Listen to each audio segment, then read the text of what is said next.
You are listening to the Life Coach School podcast with Brooke Castillo, episode number 21. Welcome to the Life Coach School podcast, where it's all about real clients, real problems, and real coaching.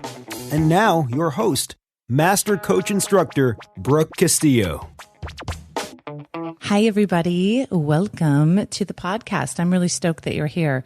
Hey, I just want to say I really appreciate all of you who are going over to the site and commenting and telling me how much you're enjoying the podcast. It makes it so much more fun when I go to sit down and record it to know that you're all listening and that, it really matters to you. So I'm thrilled that you're enjoying it. Some of you have said you're addicted to it.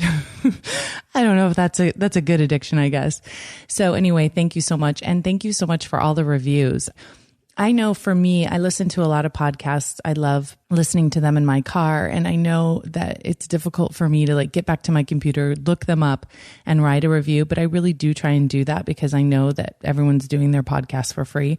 And so many of you have honored me with that as well. So I really, really do appreciate it. So I just wanted to give you a little update on what I've been doing. We just sold out a Life Coach School training. So we're going to be doing the weight coach training coming up. So if you're interested in that, head on over to the Life Coach School and we will get you hooked up with that.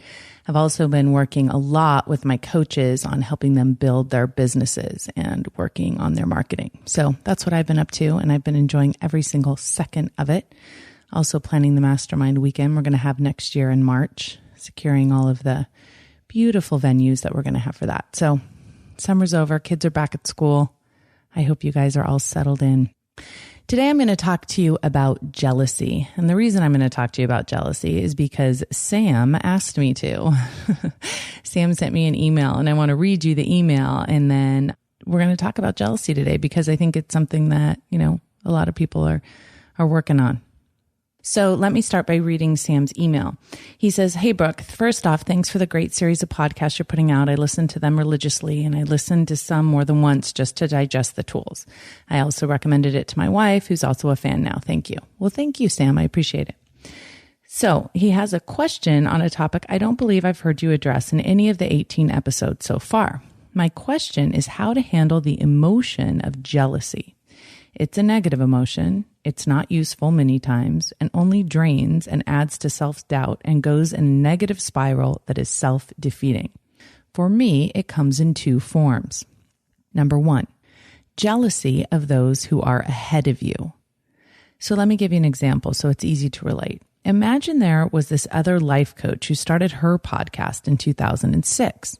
She does similar stuff to what you do. She's super successful. She's transformed her business into a coaching brand, etc., etc. Let's make it even better. This other woman is only 27 years old. By now, her brand is turned into a multi-million-dollar successful business, etc.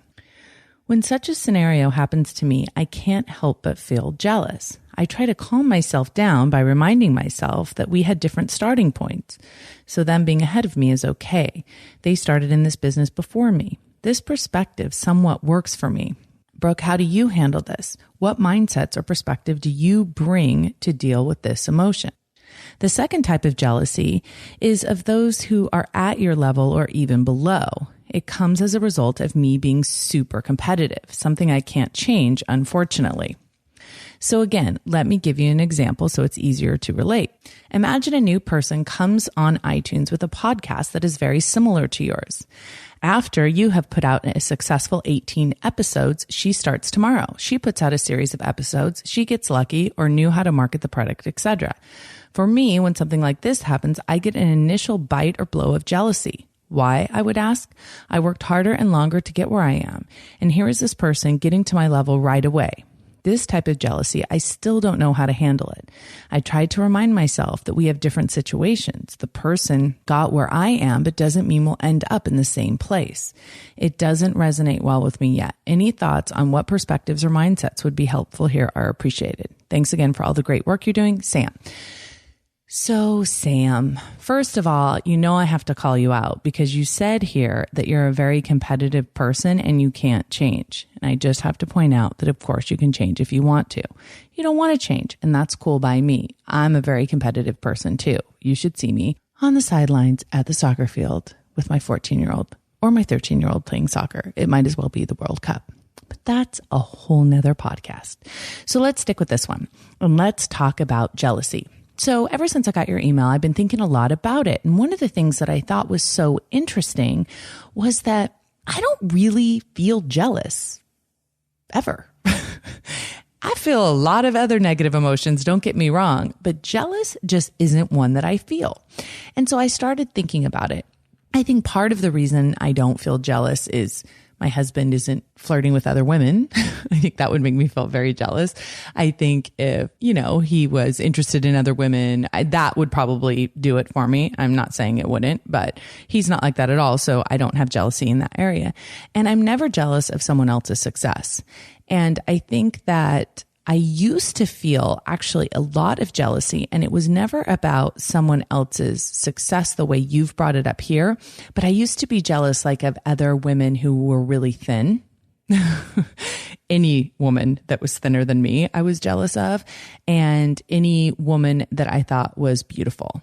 So when I was young, and I'm talking about in my 20s, I would deal with jealousy, and I would deal with jealousy with boyfriends that cheated on me with other women. I would feel jealous about that. But when it comes to the examples that you brought up here, when it comes to other podcasters or other women who are in business, or even men who are in business in the same space as I am, I really genuinely don't feel jealous. So I started thinking about why. What is the reason I don't feel jealous and Sam does?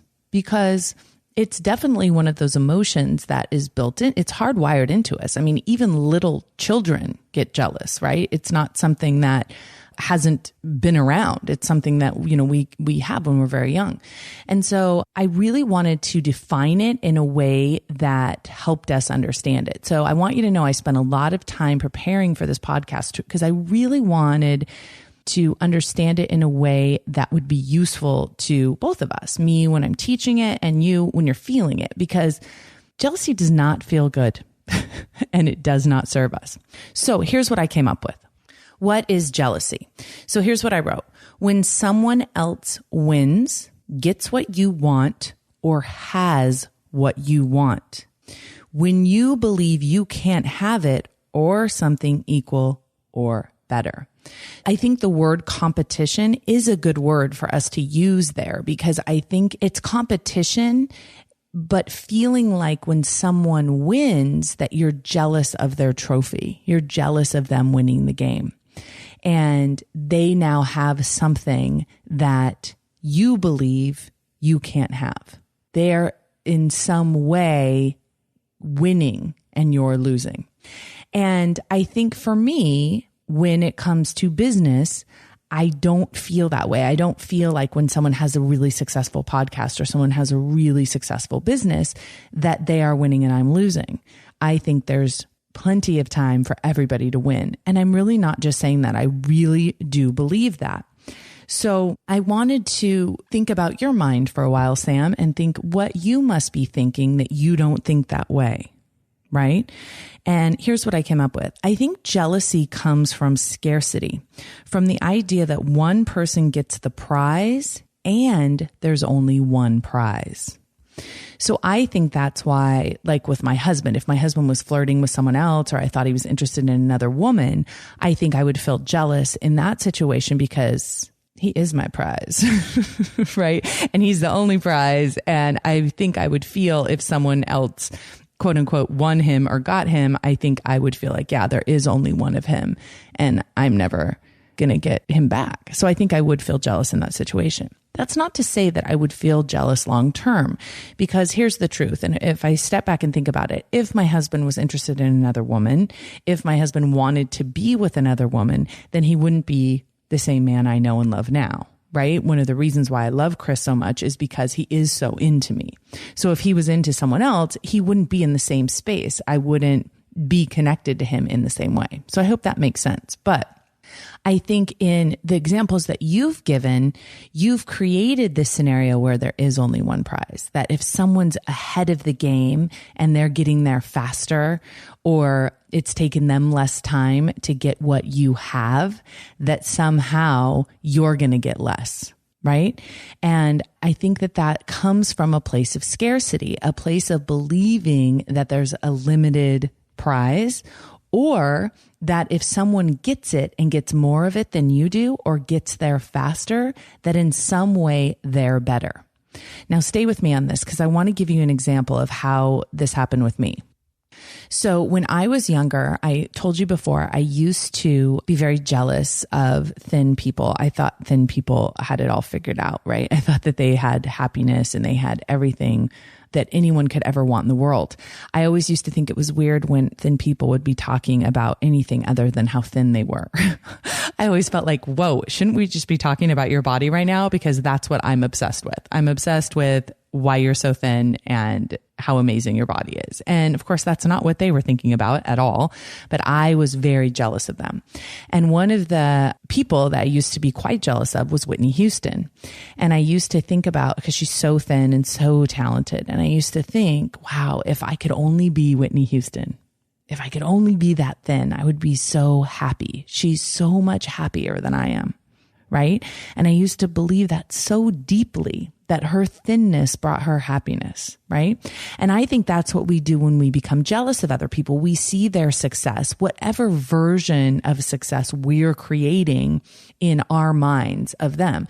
So for example, Sam, when you have someone that comes up in your business that does better than you, what you're thinking about them, whether it's based on reality or not, is that they have it better than you, that they're winning and you're not, or they're winning more than you are, that they have it better. If you had what they have as fast as they have it, you would be happier. They are happier because of what they have. So like really think about your thoughts there, that somehow because they got it sooner or because they got more, that they're in a better place. Right? So you look at really successful people. And one of the ways that you can look at it is you can say, okay, I have a goal of, say, making $1 million in a year. Okay. Say that's your goal in your business. And you see someone, and you've been working on it for about 5 years, and someone comes up and they make $1 million their first year in business. And you've already been working on it, right? So what you're thinking when you're thinking about them is that they did it better. They got it faster, so therefore it's better. So therefore they win in some way, and that their life is somehow better because of it. And that if you had done that instead of the way you're doing it, you would be happier and you would be better. Can you see it? Can you see how what you make it mean when someone else does something is what's making you feel so terrible? Now, you say you're a competitive person, which means you like to, let me just explain to you how competitive I am so you know that I'm on your page, okay? If we're playing a game, a board game, if we're playing Taboo, Monopoly, Candyland, I am going to win. I don't care if you're 5 years old. I don't care if you've never played the game before. I will win this game. Okay. I really am competitive. I love, love, love to win. And here's the truth. I love to play with competitive people. I don't want to play a game with someone who doesn't care if they lose. What do you mean? You don't care if you lose? That is not how I like to play games. I like to play games with people that want to win. And of course, my whole family is very, very competitive. It's like battles on, and I love it, and I wouldn't have it any other way. But when you get into trouble is when you apply that competitiveness, where you start competing against other people in your industry or other people in your life, and different situations, maybe even different careers. I've watched people compete when it comes to what car they have, how well their kids do in school, that all that kind of competitiveness. And then they have jealousy when they're not the one winning. That gets you into big trouble. If you're really competitive, you can use that to your benefit by competing with yourself. And I will tell you, when you're a competitive person and you compete with your own results and you want your results to be better than they were, that can be super exciting. And noticing when you're working towards something, do you think that when you get to a certain point that you're better than someone else, right? Does it work both ways? Do you think they're jealous of you, right? Or when you don't succeed, are you going into that space where you think they're better than you? Okay. That's that battle in between those two things. Now, where that comes from is a place of insecurity and scarcity. It's the belief that you're not going to get yours, or that you should have already gotten yours, or that they shouldn't have gotten theirs yet, right? Those are all just thoughts. So I want to remind you, right? All the work we've been doing in this podcast is about remembering that our thoughts create our feelings. The reason we feel jealous is because we're having a thought. Now, competitive or not, you can choose what you want to think when someone else succeeds. What you're making it mean is that it somehow depletes you when they are successful. When you compare yourself to them, you're using that comparison as a way to beat yourself down. And my guess would be that that's a pattern for you, and that you could probably see it in other areas of your life where you use evidence, you're looking for evidence to feel badly. Okay. So here's an example. I have a friend, and we talk about money all the time because we both love money. And we talk about our relationship with money and how we feel about it and how we attract it into our lives. And I was talking to him one day about lottery winners. And I was telling him how I love to watch people win the lottery. I love it when they have a video on them. And I love to think about what they must have been feeling when they found out they won $100 million.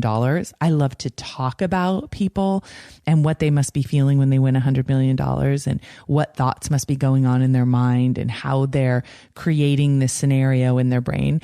The truth is, they've studied lottery winners, and they have studied that they're not any happier years later than they were before they won the lottery. So I know, I hear you. I just love the idea of that moment when someone is told they just won $100 million. I think that feeling of adrenaline, that feeling of excitement, I just think it's amazing. And I love to know, what are they going to buy? What are they thinking about? What are they going to do with that money? I'm so happy for people when they win the lottery. And my friend was saying to me, I'm pissed off when people win the lottery. I don't want them to win $100 million because it means I didn't win $100 million. I'm like, but you didn't even buy a lottery ticket. Of course you didn't win $100 million. And why does their winning have to create any kind of negative emotion? And Sam, I want to offer this to you in terms of other people's success. So here's what I love. There's a guy, his name's John Lee Dumas, who does a podcast, and he's of course amazing. He's #1 podcast, and he does 5 or 7 podcasts a week, right? He just rocks out on podcasts. So he's just been so successful because he works his butt off, and he has his income report on his website, and he makes, I think, $285,000 a month, which I can't even tell you how excited I was when I saw that that's how much money he made per month. I was seriously so happy for him. Him and his girlfriend did this business together, and they're like the coolest people ever. And they're making $285,000 per month. And I was just so thrilled for them and so excited thinking about them. And I'm so inspired by his success and his example of what is possible, and his ability to work his ever living butt off and to show me what one person is capable of doing in such a short amount of time, that I don't feel one drop of jealousy. I feel 100% in. I think about him all the time. He inspires me. He doesn't even mean to, right? He's not on his podcast trying to say, hey, I want to inspire you, right? He's just doing his thing in the world and showing up and rocking it out. And I love that for him. And I've watched him, he talks a lot about his teachers, and like Pat Flynn is one of his teachers. And, he learned so much from Pat Flynn, and he looks up to him so much. And now he's surpassed him in terms of how much money he's making. And I think it's so funny because Pat is so excited for him, right? He taught him the stuff, and now he's so excited for him because he's doing so well. And it's inspiring and encouraging to everyone around him. So I think it's a choice. When it comes to these examples that you've given here, I think they're absolutely optional to feel jealousy or not. You can choose to look at someone else's success and see what's possible and find that belief within yourself of what might be possible for you. I mean, don't you like to think about the idea that you can make $285,000 a month? some guy is doing that. It's amazing to me. I love it, right? I think it's incredible to think of that possibility. And when you look at other people and they get somewhere so much faster than where you got, then you can think about, wow, I could have gotten here faster maybe had I done it that way.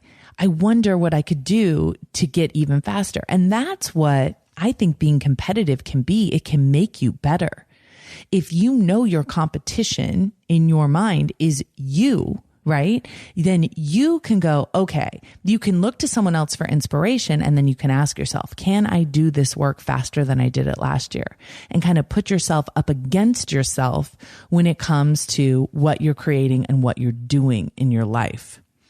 And I really think that every time you look at someone's success, just notice what thoughts go through your mind. Are you coming from a place of insecurity and scarcity? And are you seeing that there's limited success in the world and that when they get some, you get less? Or do you think that success begets success, and the more successful people there are, the more successful people there are? There's that energy that can really bring us all together. I'll tell you, when I first was writing my first book, which is called If I'm So Smart, Why Can't I Lose Weight? I remember thinking, like, who needs another weight loss book? Like, this is ridiculous. This book is not going to be successful. I was coming from a place of tremendous scarcity, right? And I was thinking that every book on the subject had already been written, except I knew that mine hadn't been written because I had read them all and it hadn't been written. And so I remember really tapping into that abundant mentality and believing that everybody can get some. Everybody can give some, right? I have something to say in a way that nobody else could have possibly said it this way because nobody's me. And someone somewhere might benefit from the way I say it, right? And there's enough room for all of us on the shelves at Amazon. And there truly is enough room for all of us. And I don't need the whole ocean, right? I just need my people. And I've been building on that abundant mentality since that time. And when you look at people around you who are doing really well, you can say, well, they may have gotten here fast, but they're not going to get to the destination as fast as I am, or we're not even going to the same destination. Notice how you feel when you say that. Notice where you're coming from. Do you want to come from a place of rock on with your bad self? Good for you. Good for you for kicking ass. I want to know everything about you. I want to know how you did it. And I want to be on the same page. And it doesn't mean that you won't compete with them and that you won't collaborate with them. But it also doesn't mean that you can't win and they can win too. Just because someone else is winning doesn't mean you're losing. And in fact, I like to think, like, what if we're all on the same team when it comes to our work, right? We're all headed to our own specific destiny. And those of us who are showing up and working hard and supporting each other will all go there together, right? And I want to offer this to you, Sam, not as like, hey, don't be jealous of other people. It's not right. That's ridiculous, right? You're going to have thoughts that are going to create jealousy for you. There's no problem with that. But it is a choice, right? And it's a choice that you may not be making consciously, but it's a choice you're making that's creating you to feel like crap. And I want you to think about this. Let's back up and go to the model. Okay. So remember, our thoughts create our feelings and our feelings drive our actions. So I want you to think about, Sam, when you are thinking about this person that is more successful faster than you are, right? Or even they're just more successful. Let's say they started sooner and they have this multi-million-dollar business and they're more successful than you. And when you're thinking about them, you're thinking something pretty negative that's causing you to feel jealous. They're ahead of me, right? They're better than me. They did it better. So they therefore have it better than I do. And that creates this feeling of jealousy. Now remember, your feeling of jealousy is going to fuel your actions. Now, what do you do when you feel jealous? Does it make you work better? Really think about this, you guys. Does it make you work harder and more creatively and more in your space? Or does it cause you to feel defeated and make you want to give up and make you want to quit and make you want to switch careers and make you want to do something else. Like really think about that. Is jealousy, which is optional, feeling that is serving you, right? The thoughts are going to come, they're going to appear, and your choice is whether you're going to entertain them and look for evidence and try and justify them. When the thought comes, oh, they have it better than me because they got more money faster, or their business was more successful than mine in a shorter period of time, are you going to buy into that belief? Or are you going to say, good for them for what they got? I'm going to get mine. And I'm getting mine in the exact amount of time that I'm meant to get it. And can I step up and be more of who I am? And can I be inspired by their example of what is possible? And I will promise you, if you do that work, it will take effort because you are in the mode right now, Sam, of going straight to jealousy, right? Which makes you feel less than. But if you make the effort to notice when that appears and notice when you're buying into that thought and notice what you're doing when you're buying into the thought and feeling jealousy, then you can make a decision that you want to focus on a different way of thinking, that you want to focus on your journey being you and you competing against the best in you and evolving into the person you're supposed to be. Everything you do and every place you are is exactly right and on time. No one else is better than you because they've made more money than you or they're more successful than you. I promise you that. But you can use them as inspiration to become more of who you are. And I would highly encourage you to do that anytime you think you feel jealous. So I want to end with kind of giving you something you can write down and think about, okay? First and foremost, when you feel jealous, make sure you recognize it, right? Make sure you get a hold of it before you react to it, before it affects you in any kind of negative action, reaction, or inaction way. Find the thought causing it and notice that underlying insecurity in yourself where that thought is coming from and make a decision of whether you want to keep thinking that thought. And then you can decide what you want to believe instead. Here are some things that I do since you asked me about my own mindset that I want to share with you. I always make an effort to make peace with what is. And this is something that I really have learned to apply to my life because it has brought me so much peace and relief.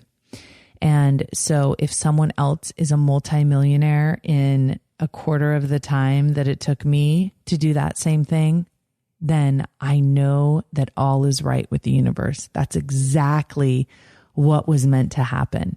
And I believe that. I wrote a book called, It Was Always Meant to Happen That Way. And I really do believe that. And so making peace with what is, that's all is right with the world. Everything happens for me, right? So if somebody else is more successful than me, meaning they make more money than me, that's for me. How is that for me? Can you see how you just flip that around in your mind? It really can work if you can get yourself to believe in that way. And I will tell you, it takes some effort. You have to practice. Knowing that I can create whatever I want in my life and what I'm meant to create in my life keeps me focused on my life, right? Other people's lives are exactly the journey that they're meant to have. And my journey is this one. And if I want what someone else has, right, I can create it. I know I can. And if I want to, I believe that is, I believe that our desires and our wants are kind of our map to our destiny. And so really paying attention to something I really want and why I want it, right, is really, really important. I focus on the world being abundant. I think we can all get ours. I think the only reason we don't get what we want is because we believe we can't have it. Nothing will convince me that I can't have everything I'm meant to have. And I believe that I'm meant to have wonderful, amazing things in my life. And I also believe that what I give to the world is what I'm meant to get too. That feeling of giving and giving and giving what I have to the world and not putting my hand my wrist up and looking at my watch and asking where mine is, right? Because mine is in the giving, and really focusing on that. And then I use other people's success as an evidence of what is possible in the world. I use them as my inspiration. I don't use them as a way to feel bad about myself. And then another exercise that you can do that might be really helpful is to ask yourself these questions. First of all, what do I have? I love this question. What do I have? Am I doing everything I can to create the results I want? Do I believe in myself and my goals? And can I use other people to inspire me and multiply my abundance mentality? I'm going to read them one more time. Sam, the next time you feel jealous, I want you to ask yourself, what do I have? Am I doing everything I can to create the results I want? Do I believe in myself and my goals? Can I use other people to inspire me and multiply my abundance mentality? I'm looking forward, Sam, to reading your comments on this post. I'm so thankful that you sent me that email. I think this is a great topic that will help lots of people who feel just the way you do. And I'm challenging you to step up to the next level of abundance in your thinking. Have a wonderful week, everybody. I'll talk to you soon. Bye-bye. Thank you for listening to the Life Coach School podcast. It would be incredibly awesome if you would take a moment to write a quick review on iTunes. For any questions, comments, or coaching issues you would like to hear on the show, please visit us at www.thelifecoachschool.com.